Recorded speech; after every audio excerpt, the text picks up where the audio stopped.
Good. How you doing, Alan? I'm fine, thank you. Good. Did you go out of town for the holiday? I did. How was the traffic? Was it less than the normal holiday, or? Yes, it was. Yeah. Yeah. Well, you have you were born in Norman. That's correct. Yeah. Oklahoma. Well, I haven't been to Norman. I've been to Oklahoma City. I spent a few days there, but right, the nearest. So you went to the University of Oklahoma. Yes. Okay. So I remember buying an album back in the '70s with the Stone Mountain Boys. That's correct. And then I think I bought another one, but there was that 40 Miles from Poplar Bluff album with Byron and was on there. And, right. And so is that Ed Shelton, would you consider him your teacher, or? Yes, very definitely. He was the first banjo player that I met that, really could play things and was willing to show me. He was a very, very friendly, nice man. Yeah. And I spent a lot, while I was in college, he was living in Oklahoma City.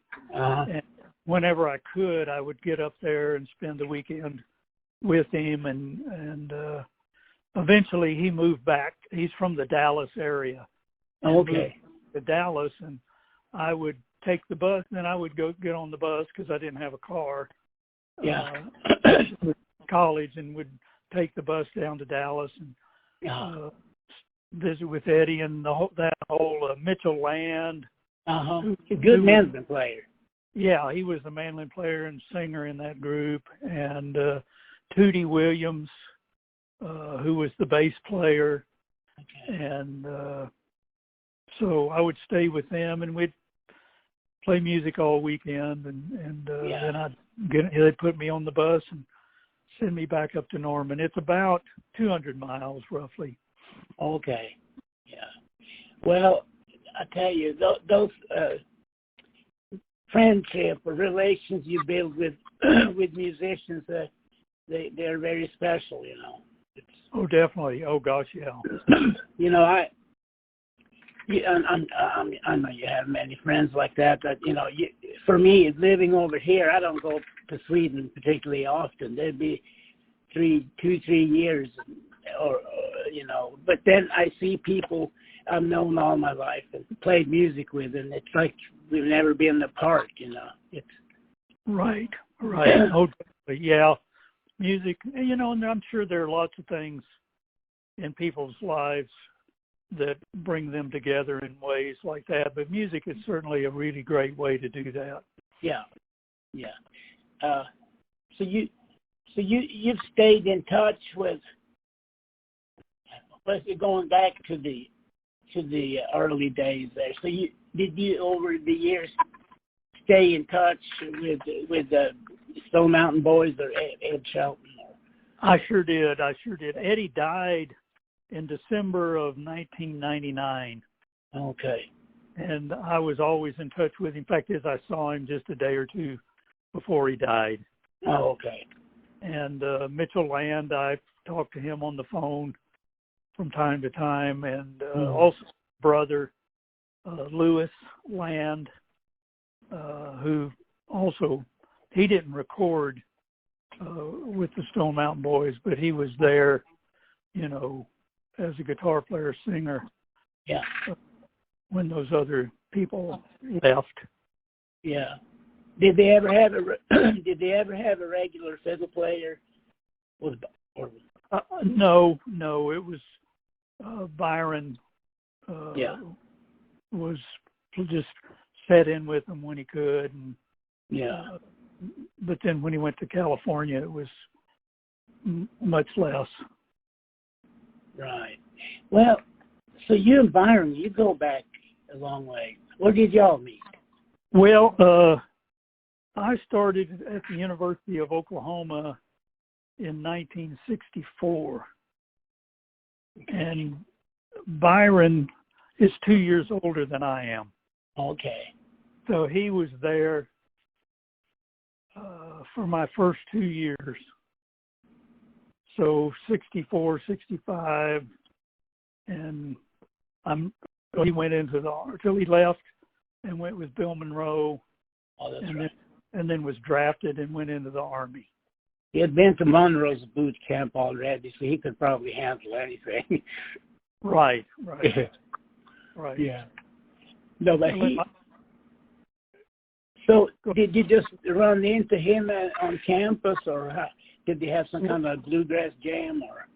Well, Byron had, by the time I met him, he had just recorded that album he did with the Dillards, Picking and Fiddling. Yeah. And I had some friends there at school that played music. And we had a little band, just the trio. Mm-hmm. And there was a event I'm not sure if it was once a month or every Friday, sponsored by, some group on campus. Mm-hmm. They put on a performance, Right. sort of, I won't call it an open mic, but you would sign up for it and they would audition you. And it was called, the event was called Friday at 4. Okay. And it was sort of mostly folk music at the time. And this trio I was with, we went and auditioned, and they let us on, and I think we played 1 or 2 tunes. I can't remember. But one of the tunes we played was Hamilton County Breakdown. Yeah. Is the very first tune on that Pickin' and Fiddlin' Sure is.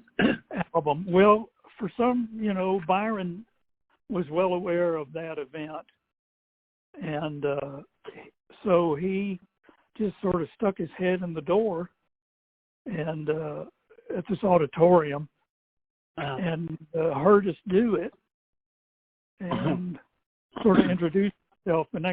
He didn't actually come by right at that moment, but I was at a music store there locally, and he came in and recognized me, and we spoke and started getting together. And it's through Byron that I actually met Eddie Shelton. Oh, okay. Because Byron knew, I don't know how he met Eddie, where he met Eddie, but you know how musicians are in music. Yeah. You usually can locate each other just by asking around. And so I met Eddie through Byron, and actually a lot of the bluegrass world early on for me was through Byron, because he had not only recorded with the Dillards, but he had also appeared at Newport Folk Festival and played with Bill Monroe, and actually that's where he met Bill Monroe and ultimately went on to play for Bill. But the other thing was that Byron, people would come through town and know Byron, and you would get these recording, reel-to-reel tapes. And through somebody that came through town, and Byron made a copy of the Kentucky Colonels. So he had live recordings of the Kentucky Colonels, which was a real eye-opening, experience. So I got to hear the Kentucky Colonels through my contact with Byron. And also Byron and I would go to fiddle contests. He was a, contest fiddler also. And he would say, there's a contest over in such and such Saturday. Can you go? And I would go, and I'd play guitar and back him up. Okay. And so I got to go to a lot of those fiddle contests and meet a lot of what I consider really, really outstanding Texas, Oklahoma contest fiddle players. Yeah. So a lot of early stuff, and Byron and I did other things. We had found some players in Oklahoma City who we would go up and play with. So, and I never had a car when I was in college. So Byron did, because that's, you know, he was from northern Oklahoma and had to drive down to go to college. So he had a car. And so we would go places together and play music, and did a lot of hanging out together when he was at school, when we were there together. Yeah. Yeah. And then you played with him on and off in Country Gazette. And Right. You know, he went off to with Bill Monroe, but then got drafted. He was drafted and spent 2 years in the Army. And then I finished school, and I was drafted, but they turned me down. And the designation is 4F. So that means physically unfit. Okay. I had high blood pressure. Okay. And so when I got out of college and the Army turned me down, I went to Nashville and connected up with Jimmy Martin. Okay. Wonderful. Right. You just went out there just to connect with him. That was the main purpose. Well, I mean, there's a lot of story in between. Yeah. Who I met that kind of got me there was a guy named Wayne Stewart. Oh, yeah, okay. And he was friends and played music with Sam Bush. Right. In Kentucky. And so for a brief time, when I graduated from college, I actually went to Kentucky and was going to be in a group with Wayne and Sam called Poor Richard's Almanac. Right. But I got my draft notice, so I had to leave just after a month or two, and came back to Norman and turned down by the Army. And I recorded a tune there in Norman with a local guitar player named Harlow Wilcox. Okay. Harlow had a hit called Groovy Grubworm. It was an instrumental. Just a real low-level guitar instrumental. A blues-based boogie guitar instrumental. Pretty uninspiring. Yeah. But it did real well because it had a little novelty thing to it, Groovy Grubworm. Yeah.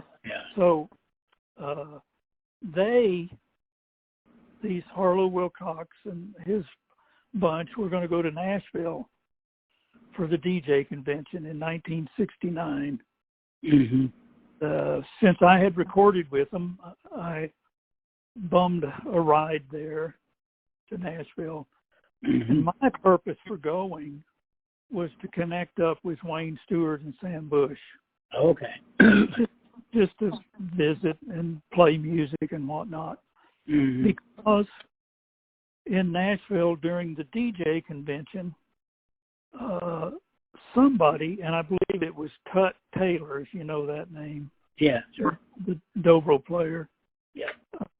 Sort of instigated a weekend bluegrass jam at the Noel, Noel hotel in Nashville.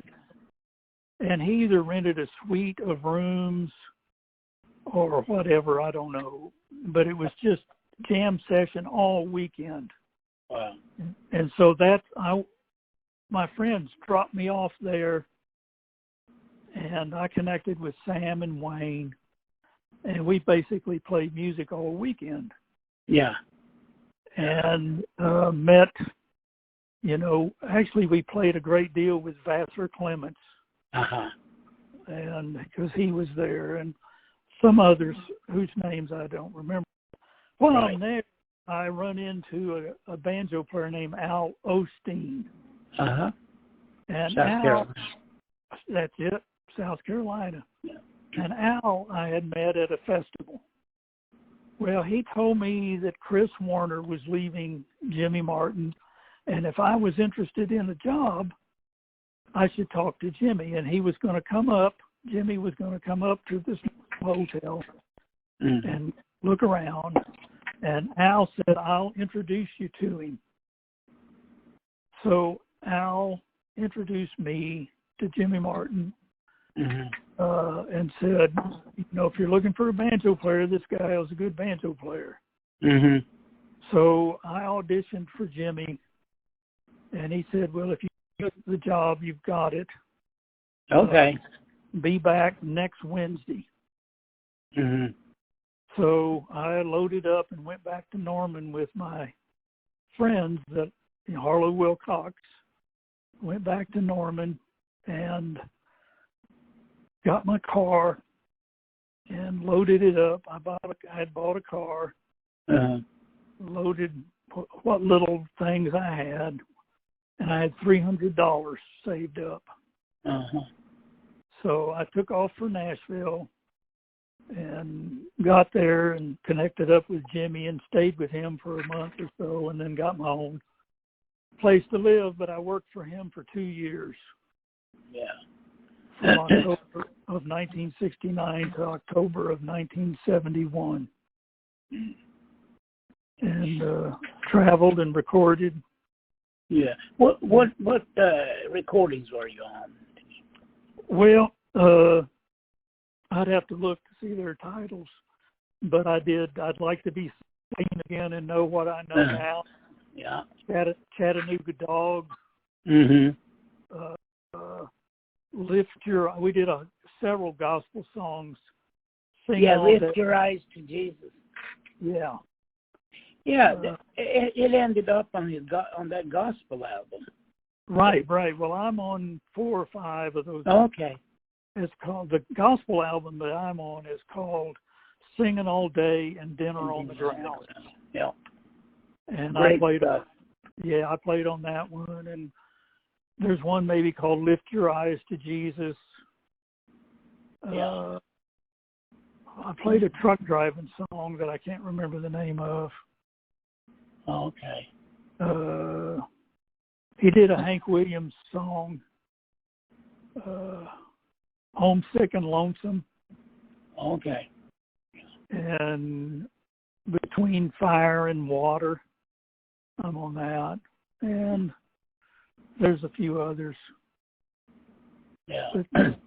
So I did 2 recording sessions with him, or maybe 3, I think. But Jimmy, he was pretty well prepared when he go in the studio, wasn't he? Yeah, we would rehearse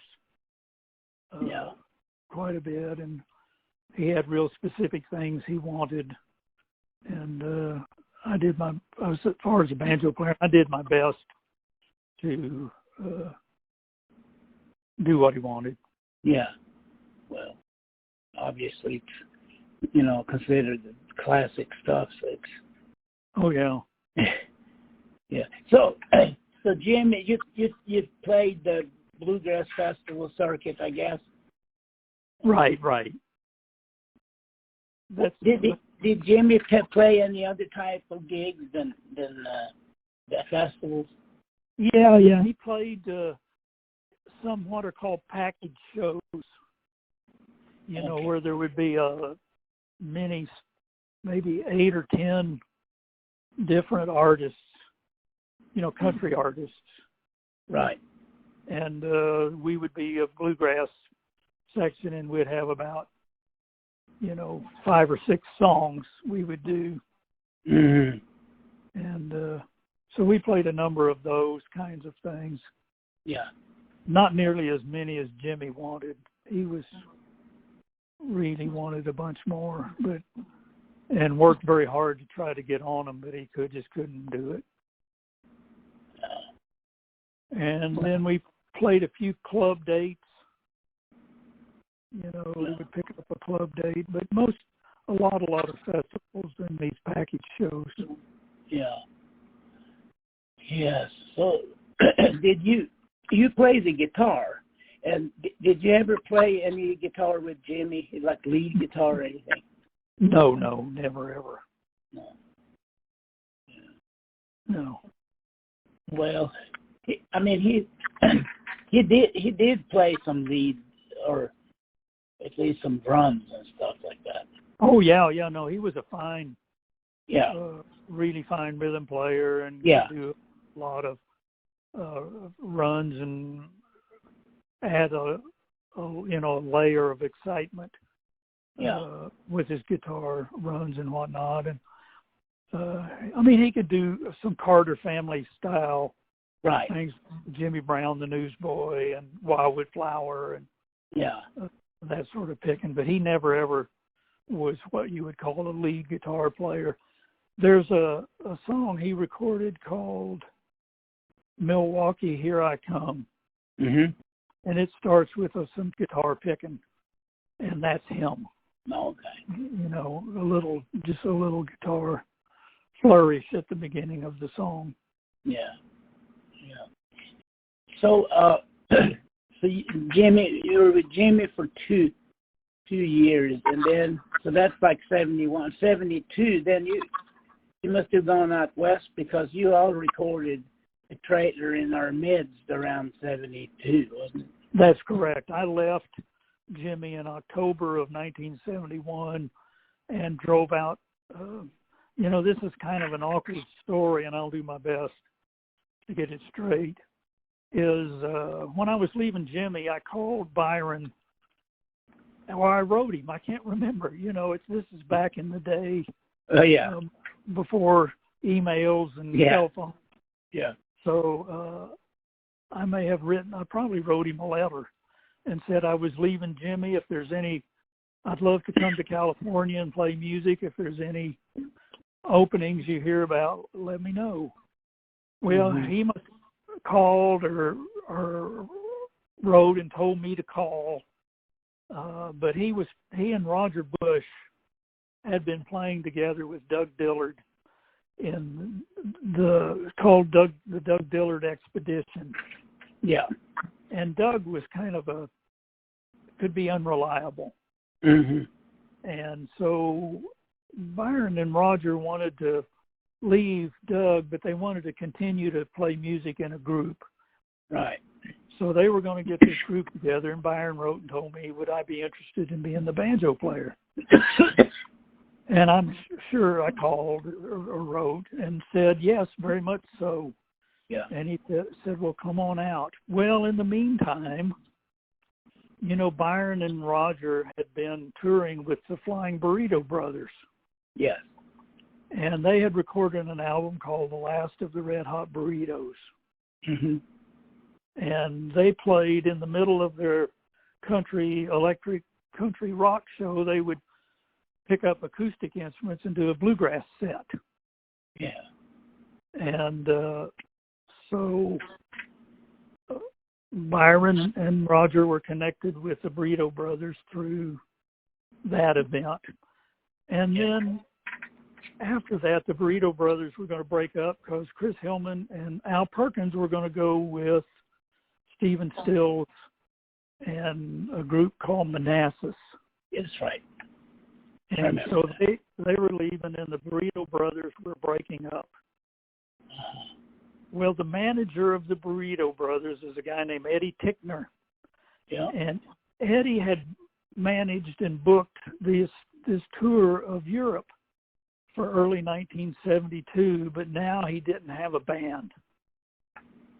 So he approached Byron and Rick Roberts. Rick Roberts was, had been a member of the later Flying Burrito Brothers. Mm-hmm. And he approached them and said, if I can talk these promoters in Europe into taking you two as the Burrito Brothers, would you be interested in putting a band together to go mm-hmm. do these gigs? And of course they agreed to do it. And yeah. So Byron got back in touch with me and said, we're going to do this Country Gazette, but before that, we've got this deal to go to Europe and be the Flying Burrito Brothers. Would you be interested in that and play guitar? And I said, well, sure, I'll give it a try. That sounded, I mean, I'm young.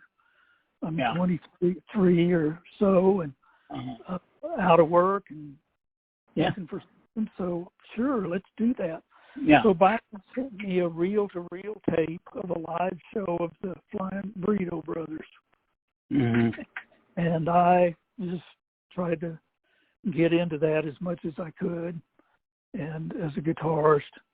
And so over Christmas, I moved back to Norman. And Byron came back to not to Norman, but to his home in northern Oklahoma, southern Kansas. And his wife, Betty, is from Guthrie, Oklahoma. So they came back for Christmas. So I met up with Byron, and we drove back to California. I followed him. I bought another car and followed him to California in my car in January. Well, back up. That's not true. What happened is they were in Oklahoma. I was in Oklahoma. And we got on a plane January 2nd and flew from Oklahoma City to New York City. And that's when I met Roger and Rick Roberts and Kenny Wirtz and Eric Dalton, the drummer, and Don Beck, who was to be the steel guitar player. And then they had a road manager named, last name was Ferks. I can't remember his first name. Okay. And Eddie Tickner may have been along then. I can't remember. But anyway, that's the first time I met them all and got on the airplane and flew to Amsterdam. And started there. And the first show we did, I turned the volume on my guitar off. You know, because that's the first time I'd ever played with them, and they had it covered. What kind of guitar were you playing?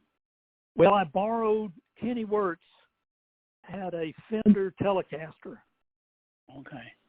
So I used his guitar, and as I would learn the tunes, I would turn my volume up. and so we did the tour, and we would play, you know, like just like the other Burrito Brothers, electric music, and then we'd switch in the middle, and Don Beck would play mandolin. Okay. And so it was Roger Bush on bass, Byron on fiddle, Kenny Wirtz on guitar, me banjo, and Don Beck on mandolin. Yeah. And we would do a set of Bluegrass in the middle. Yeah. And then go back to the electric stuff. How did the Bluegrass portion go over with the audience? Oh, it was very, very good. You know, it was all good. They were very, very enthusiastic, and we played all over Holland, and went. I think we played Copenhagen, but I don't remember if we went to Stockholm or not. Yeah, we may have. Yeah, and then we went over to London and did a bunch of gigs around England.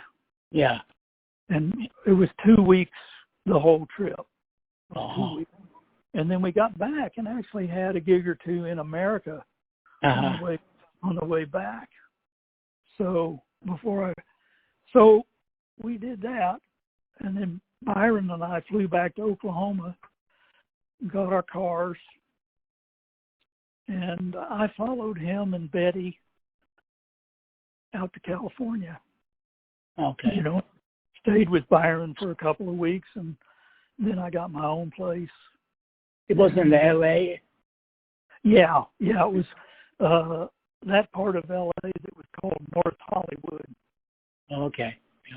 Yep. And Byron lived in, I can't remember the name of the town, but it's just one of those L.A. suburb it's all like a big, big spread there, like huge time. And it wasn't, I was there in school for a while. But, right. Very big place. Yeah. So I lived, like I say, in North Hollywood, and I think he maybe lived in Sherman Oaks. Okay. Was the name, and Roger lived in Almonte or Azusa. I can't remember. Okay. One of those places. But anyway, and then Kenny Wirtz lived in San Diego. Mhm. And we would get together and rehearse, and we had some gigs here and there. And we'd get together usually at Byron's and rehearse some. So that was the beginning of Country Gazette. Yeah. I bought those early albums, very soon after I got introduced to Bluegrass. I have listened to those albums many times. And, we did Trader in Our Midst, Don't Give Up Your Day Job, and then Kenny left. Yeah. And we did the live. Roland White came in because there's more. I did a tour in there in '73. Actually, we toured Europe in '72 as the Burrito Brothers. We went back in '73 as maybe the Flying Burrito Review, featuring Country Gazette and Rick Roberts. Because Rick had maybe gotten a solo recording deal. Okay. And so that would be early '73. Yeah, and then you were back in Europe in May. Yes, I almost turned around and came right back. Yeah, how did that happen? The thing with the White Brothers. Herb Peterson started the tour now. Right. That's absolutely right. And I'm, if you really want the real story, you should probably ask Herb. But he went over there with them, yes. But he left in the middle somehow to go with Johnny Rivers, who was on tour. And Herb had possibly recorded with Johnny Rivers, and he recruited him to leave the White Brothers and go on this, probably offered him a lot more money, I would suspect. Mm-hmm. So I got a call from Eddie Tickner, who was their manager. And he knew I probably didn't have anything because he also managed Country Gazette. And wanted to know if I could come over there and fill in for the last, I'm going to say 2 weeks of this tour. Mm-hmm. So I'm sure, oh my God, yes. So they got me a plane ticket. I flew over, met him once again in Amsterdam. Yeah. Although when I went over there, my banjo wound up in Rome. Oh my God. So I had to borrow a banjo for 1 or 2 gigs till my banjo came back. Mm-hmm. And then, finished the tour of Holland. That's when we went to Stockholm. Right. To the Mozabaki. Yeah. And played there. And it's really great that they recorded it, oh man, that's the classic album, Oh, I think so. And Roland sort of re-released it, and now it's got a bunch of songs that wasn't on the original on Rounder. Right. Yeah, that's excellent. I totally agree. I mean, the banjo playing on those recordings, it's just amazing. Everything. It's really some of my favorite bluegrass music. That album. Mine too. I'm telling you, playing with the White Brothers, Eric and Roland and Clarence, was really, really special. Yeah. And people would kind of ask about it, and how I describe it, it's like riding your bicycle with the wind. the wind at your back. Yeah, that's a great allegory. Yeah. So was this the first time you met them, or? Oh, no. I knew Roland. Yeah, of course you knew Roland. But what about Clarence? Clarence I had met a few times, and Roland had left Lester Flat and was out in California a number of times. And Byron and I would drive up to Clarence's. He lived in up in north. It's north of. It's actually west of LA, up in the desert. Oh, okay. Palmdale. Okay. And Lancaster, and we would drive up there, and we'd have jam sessions at Clarence's house or Clarence's their parents' house, and play music. So I had met Clarence a couple of times and played music with him before. Okay. I did this European trip. I might not have met Eric before. That may have been the first time I met Eric. Okay. But man, and Eric was a really, really excellent bass player. Yeah. And really, the music they all made together was really extra special. Yeah. So I really had a good time on that trip. Yeah, and there's some pictures that's been posted to Facebook from y'all, not performing it, but just doing some touristy stuff. Right. You've seen that probably. I've seen some of it, I'm sure. Yeah. Just another comment about their music making and playing banjo with them is, music, bluegrass in particular, but lots of music, the context you play in really, really,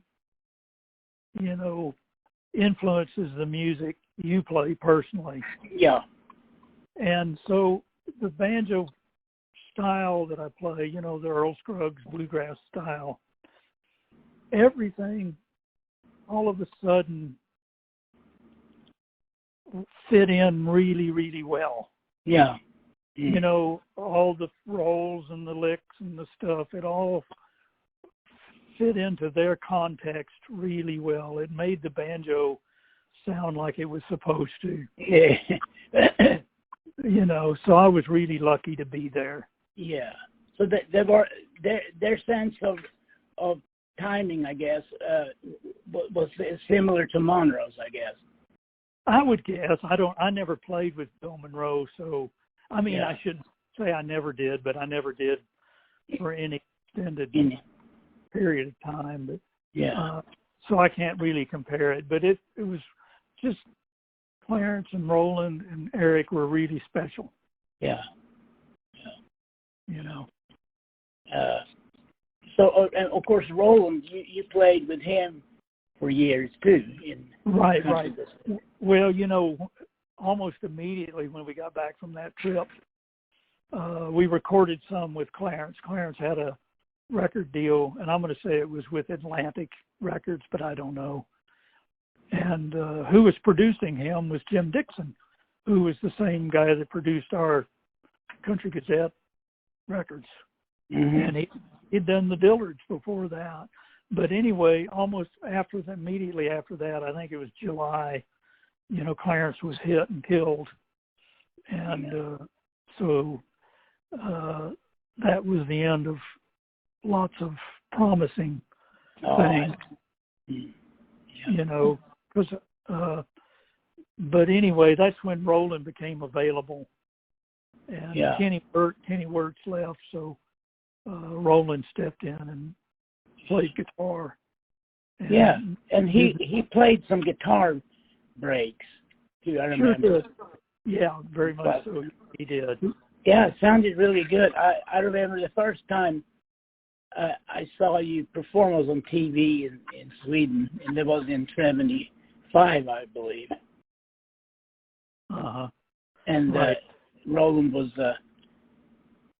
they did some radio interview with y'all too, and it was really interesting. Yeah. And it was really great playing with Roland and Roger Bush and Byron. Yeah. But then Byron left.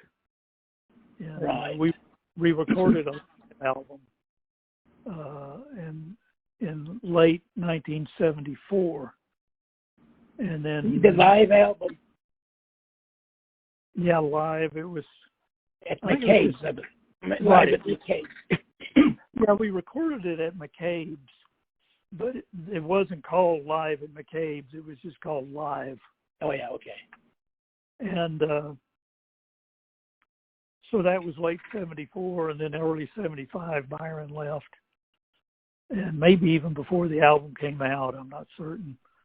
But so we got, after Byron left, there was a fiddle player in Fort Worth named Dave Ferguson. And Dave, yeah, good player. Oh, very, very good. He was a real Byron clone. Yeah, and could I know. play all the stuff Byron played. Huckleberry hornpipe, note for note. Oh, yeah. Sally Gooden. He could do it all of Byron's. Wow. I think Byron's Sally Gooden is probably my favorite. Without a doubt, mine too. Yeah. You know, speaking of Dave Ferguson, there was a documentary made for Swedish TV back in the 70s, and this crew went to some bluegrass festival where Country Gazette was playing, and there is some footage of y'all playing there. Oh my! My dad, I'll see if I can find you. I'll send you a copy of it. Oh, that would be great. That'd be great. Yeah. It's Roger Bush and you, Dave Ferguson. And Roland, yeah. Yeah. That's right. Yeah. Very cool. Yeah. So, are you okay talking this much? Oh, sure. Okay. Yeah. All right. So, you were on, I believe, 2 or at least 1 episode of that Bob Baxter's guitar workshop. Right. Seems like you might have been on 2. They did 1 on Clarence, but they didn't. They do some kind of special about Byron's fiddle playing too. If they did, I wasn't on that one. Okay. The only one I did was with Clarence. With Clarence. Yeah. Yeah. Well, what was that like? Well, who was Bob Baxter? I don't know. He was a L.A. guy who taught a lot at McCabe's. I think he was at McCabe's. Okay. But he may eventually had his own studio. But he was, to me, just this guy. Yeah. Who had managed to promote himself into this.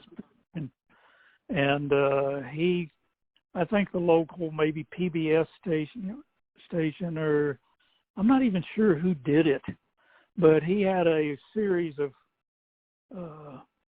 TV shows called maybe Bob Baxter's Guitar Workshop. Yeah. They were 30 minutes long, and he would interview different guitar players and whatnot. So when he wanted to do Clarence, and I guess Clarence had, asked for us to come along, I assume. Yeah. So we went, Roland and Byron and me. Yeah. So that was that. No bass player. No, I wish we did have a bass. Yeah. We didn't. Because it was kind of, the problem for me as a banjo player is the banjo can be loud. Yeah.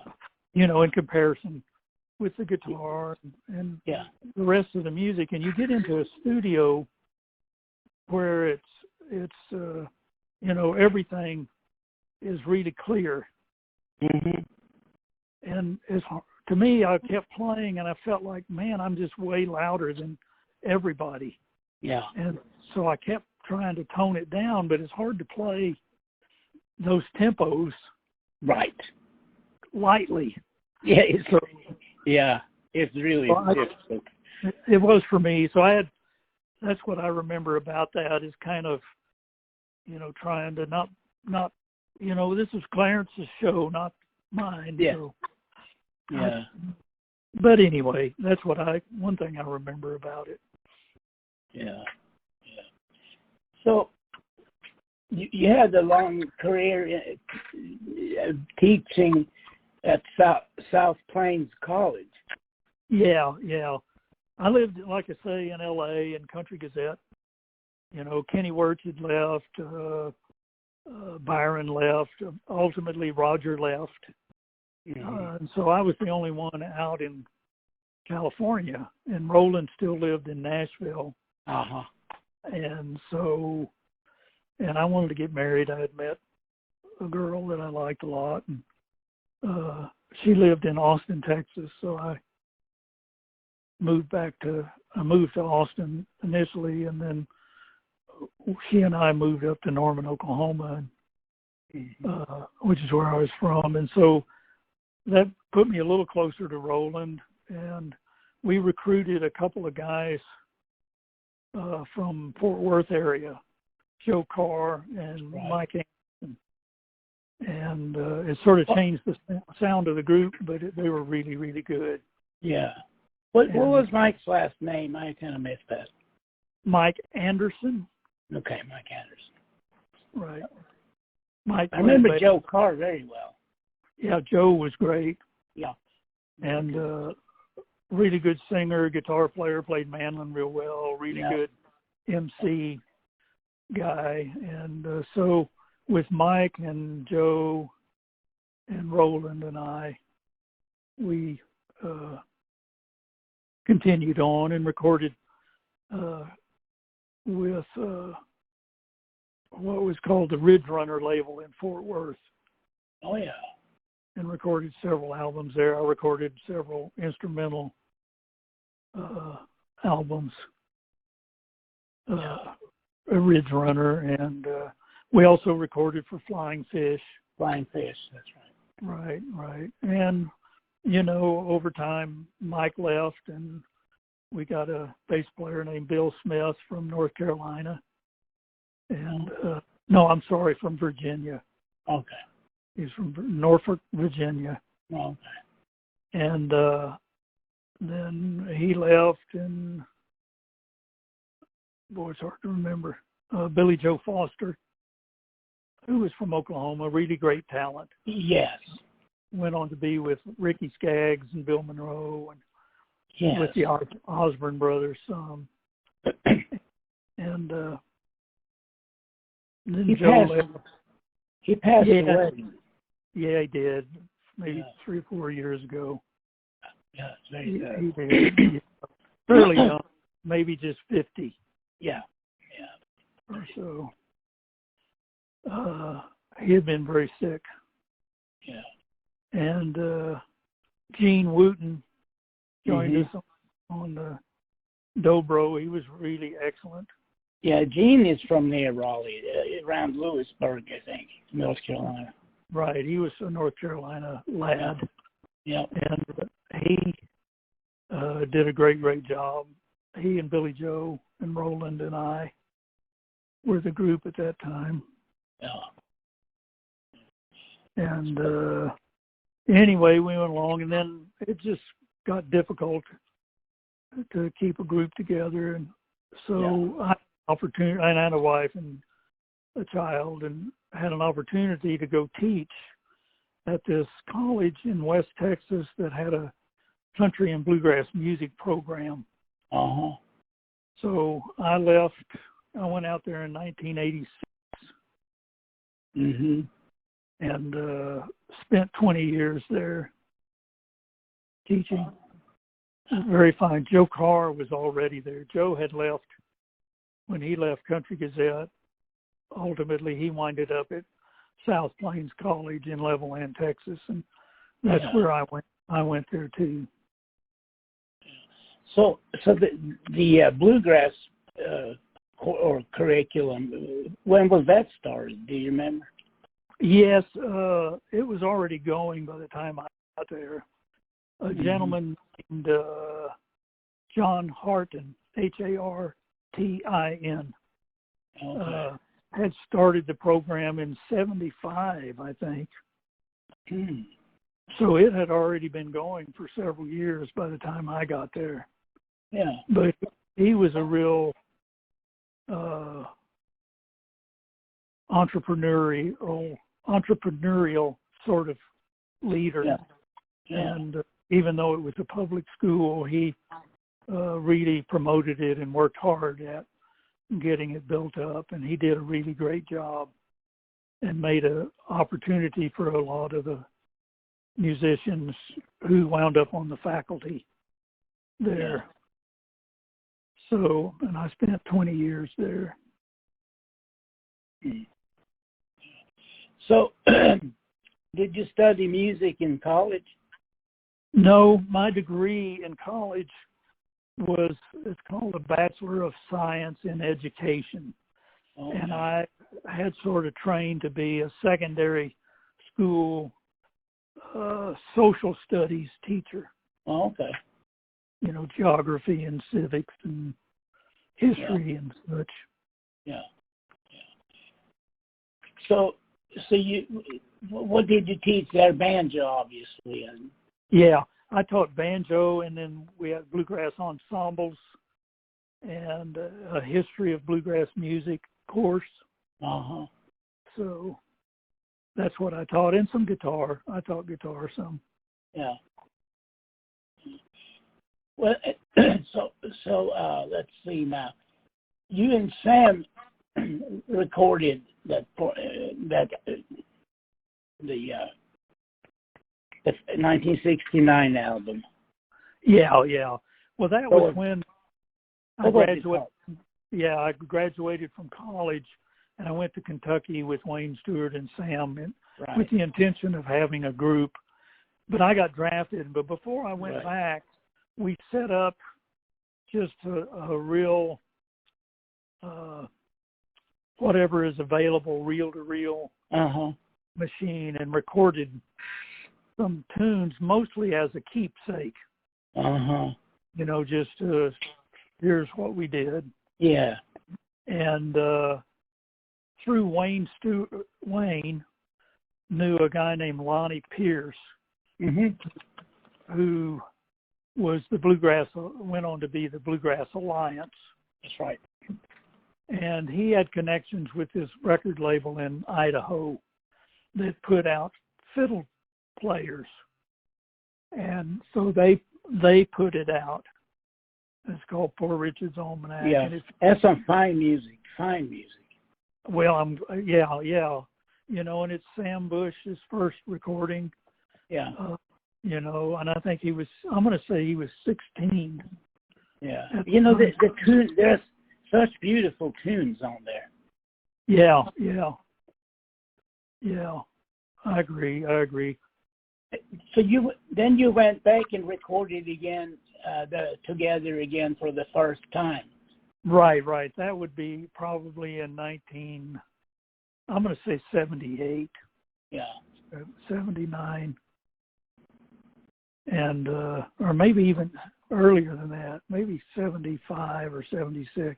Actually, I see here, according to Wikipedia, it is 1977. Okay, there you go. It's 1977.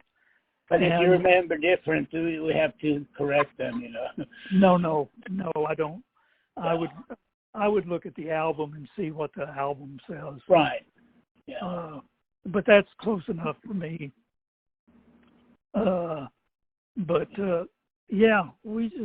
Sam was with the Newgrass Revival and was living up near his home place near Bowling Green, Kentucky.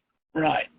And Slim Ritchie, who is the owner of Ridge Runner Records, sort of thought it would be a good idea to do. And so we would send tapes back and forth, you know, of tunes we'd like to do. Yeah. and we'd rehearse. And I think I was still living in California at the time, but maybe not. I don't remember. Yeah. I think not. I think I was still in California. Anyway,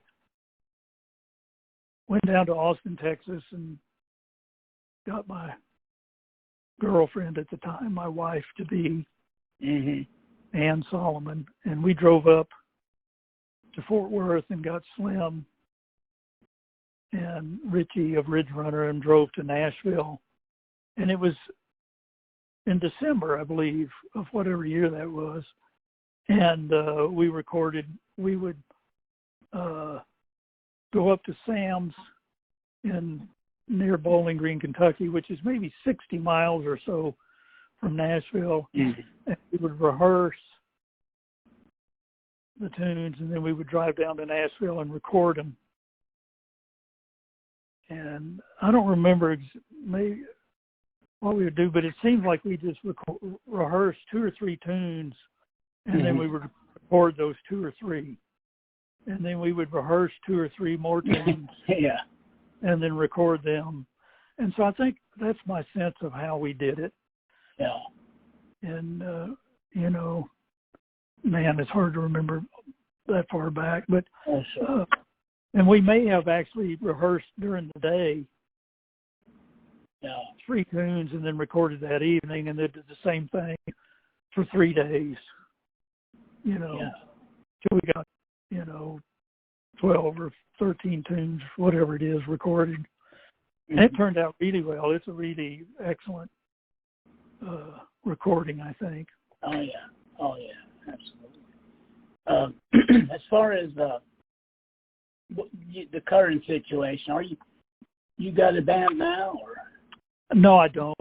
It's, you know, I'm 73 right now, and I wouldn't mind being in a band, but it's just hard, you know, to get people together, and the money, you know, it takes a long time to kind of, if you get a new band, it kind of takes a while to build. If you build any momentum, it takes a while, and it's sort of something young. It's more designed for younger people who can live 3 or 4 people in a house and make it work. It's for younger people. Yeah, I wouldn't mind. I haven't played in a band in quite a while. I mean, a regular band, but I've done a lot of recording. I've worked with a really great mandolin player named Billy Bright. Who is with a group called Wood and Wire. And he's a good player. He played with the Tony Rice unit. That's true. That's absolutely right. I got to play in the jam with the Rice unit, and Billy was there. Oh, excellent. No, Billy and I live very close together in Wimberley, Texas. Okay. And we get together and record. We've recorded 2 CDs worth of music. The first one was called Bright Monday, and then the second one is called Es Mi Suerte, which means it is my luck or it is my fate. Oh, okay. In Spanish, and it's a tune, one of the tunes on there that I wrote, and I like them all. It's really, really good. Billy's really wonderful to play with. Is it bluegrass type, or how would you describe it? You know, before we get done, I'll get your address and I'll send them to you. Yeah. It's kind of bluegrass-ish instrumental creations. Yeah. You know, some more so than others. But it's all real good. Yeah. You know, because Billy, he produced it and wrote the tunes and played the music. Yeah, he's really fantastic. Yeah. I see here there's a reference to the Alan Munde Gazette. Is that something you had in the past? Right. Well, after basically Roland and I were trying to just hang on as best we could, but Roland had an opportunity to go with what's called the Nashville Bluegrass Band. Right. And so he left, and so I'm out floating around, and this is when I was tried to put a band together and got some really good players around Texas. Steve Smith, is he from Virginia? Originally, yes, but he lives in New Mexico now. Yeah, I know Steve from way back when he was in Bill Evans' band, Cloud Valley. Yeah. Steve is a fantastic player, you know, and a very good guy. Yes. And originally the group was me and a bass player, Bill Honker, Phil Elliott, who makes the Elliott capos. Okay, yeah. And Glenn Mitchel, mandolin player. But Glenn left after we recorded our first album. Yeah. And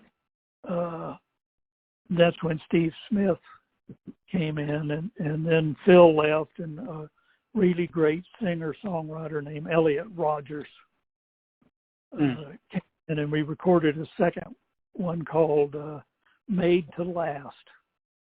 And it featured a lot of Bill Honker songs and some instrumental music, and it was real good. And Elliot Rogers is a very, very fine songwriter, and some of his songs were on there. And I'll send you that also if you. Oh, absolutely. Yeah, I'd love to hear. Yeah, it's all very good, I think. And I'm not talking about me, but you know, one of the really cool things about playing music is if you do it long enough and do it at a certain level, you get to play with a lot of really great players. Yeah. And so, you know, I've been really fortunate in my life. All these names I'm telling you, they're all really excellent players, music makers. Yeah. And that's not even all of them. There are others, you know, but anyway, that's the really wonderful part of being in the music world, is to be able to be around and then make music with these other people. Yeah. It's really fantastic. It is. It's the best bridge builder between people, you know. It's like it in a world that's so polarized like now. It's really important that we bring our music to the people, and because it tends to unify people. Yeah, I hope so. Yeah. I'm hoping you're right. I hope you're right. Are you still working or involved with IBMA, Annie? Only as a member. I was on the board for a length of time. Yeah, I know you were. And did my best, did my duty. Yeah. And now I'm just a member. Well, thank you for your service. You know. Oh yeah. Yeah. Yeah. I think are you a good organization? I don't know if the IBMA will be happening this year, the festival. Right, I bet. It wouldn't surprise me if it doesn't happen. Yeah. Would you plan? Were you planning on going this year? You know, it didn't even get close enough to know whether I planned on it or not. Yeah. So, sort of the decision got made. You know, I probably won't go just because it's a pretty long trip. Yeah, it's a long trip, and it's not a good time. It doesn't seem like. Yeah. So, well, you know,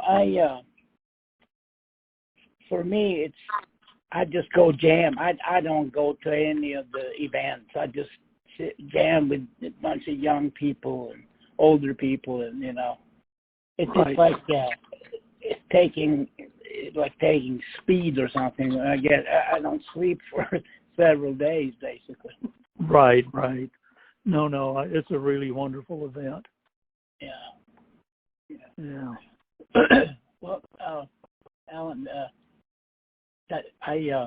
I'm going to let you go here. I really enjoyed talking to you, and I hope we can talk more soon. You know, maybe when we have another Jimmy Martin show on, or Country Gazette or something, on the live thing there. You know, maybe you could come on and talk about some of your experience. Yeah, sure, anytime. All right. Well, Alan, you take care of yourself and stay healthy. Yeah. Be sure and send me your address. Sure. I'll send it. Or maybe you already have. I'll send it to. I can send it to you in a text message. That's perfect. All right. Well, thank you, my friend, so much, and take care of yourself. Thank you for your interest. Sure. All right. Bye. All right.